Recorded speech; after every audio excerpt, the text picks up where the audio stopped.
शादी एक उस दूल्हे के लिए वरदान है जो काफी समय से इसका इंतजार करता आया हो, लेकिन उन्हें भी अपना रोला जमाने के लिए कुछ ऐसा करना पड़ता है।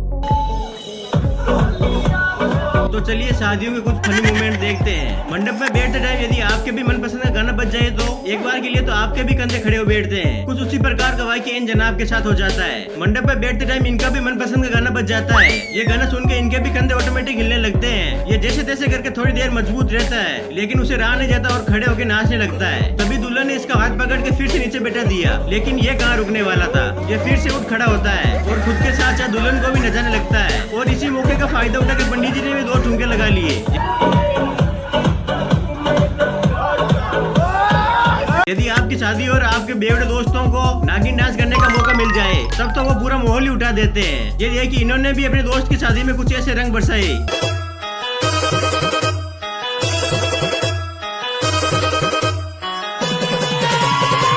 जनरेटर में तेल डालने के बाद कैसे चलता है, सेम उसी प्रकार से इन्हें सारा देने के बाद ये ऐसे नाचते हैं। पहले तो नाचने के लिए शर्मा रहे थे, जो ही माहौल बना तभी कुछ ऐसा कर डाला।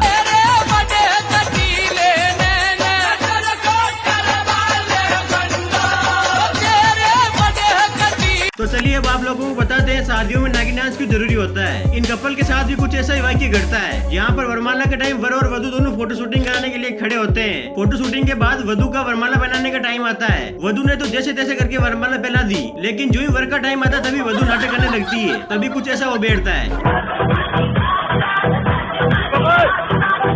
यदि शादी पहली बार हो रही है तो लड़के का खुश होना लाजमी है, और अपनी मनपसंद लड़की से हो रही है तो लड़का खुशी से पागल भी हो सकता है। कुछ ऐसा ही वाकई इन जनाब के साथ घटता है। इनकी भी शादी अपनी मनपसंद लड़की से होती है। इसी खुशी के चलते हुए स्टेज पे left right left right left right करते रहते हैं। तभी पीछे खड़ी दुल्हन को भी कहा गया तुम भी नाचो। उसने जवाब देते हुए कहा ये मेरा लेफ्ट राइट कर डालेंगे।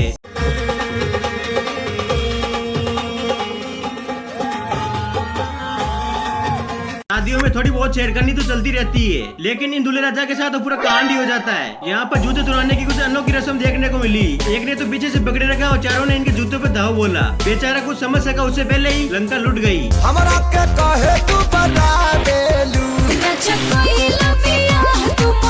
अब यहाँ पर बाल्य अवस्था में शादी करने के कुछ हानिकारक प्रभाव देखने को मिला। वधू ने तो वरमाला पहना के पेट छू लिए, लेकिन अब दूल्हे राजा की बारी आई। इन्होंने भी वरमाला पहना के अपना कार्य किया।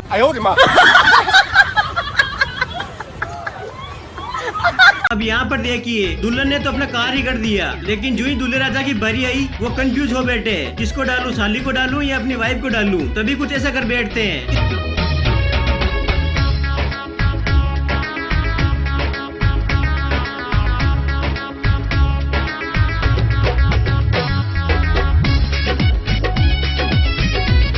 कर्तव्य से दुल्हन तो नाराज हो गई, लेकिन अपने दूल्हे राजा मन ही मन प्रफुल्लित हो बैठे और कहने लगे गलती से हो गया। शादी के समय ये एक सबक हो गया, खूबसूरत साली को दुल्हन के पास में न रखें। एंड देख रहे हो दूल्हे राजा की, जैसे 2-3 रिश्ते तो इन्होंने ऐसे ही ठुकरा दिए हो। इनका फुला हुआ फेस देख के मुझे लगता है कि इनको भी अपनी शादी में नागिन डांस नहीं करने दिया होगा, इसीलिए अपना मुँह फुला के बैठे हैं। लेकिन जब वरमाला की बारी आई तब इन्होंने तो सारी हदें पार कर दी। लेकिन यहाँ पर तो कैमरामैन के कुछ अलग ही जलवे देखने को मिले। इसको ऐसे पुकारने लगा जैसे इसका लंगोटिया यार हो।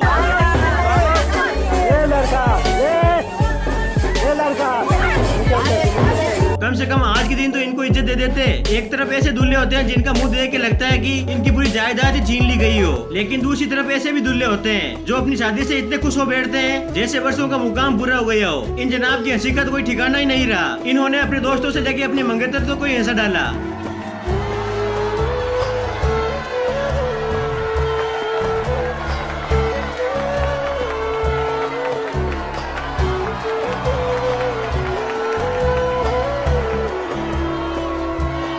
लेकिन जब स्टेज से नीचे उतरने की बारी आई तब दूल्हे राजा ने अपनी अग्नि परीक्षा दी।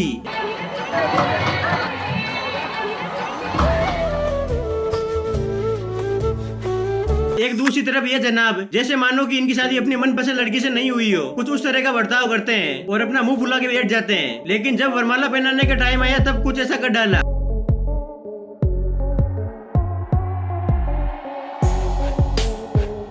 और मिठाई गिराते टाइम दुल्हन को ही फटकार दे दी।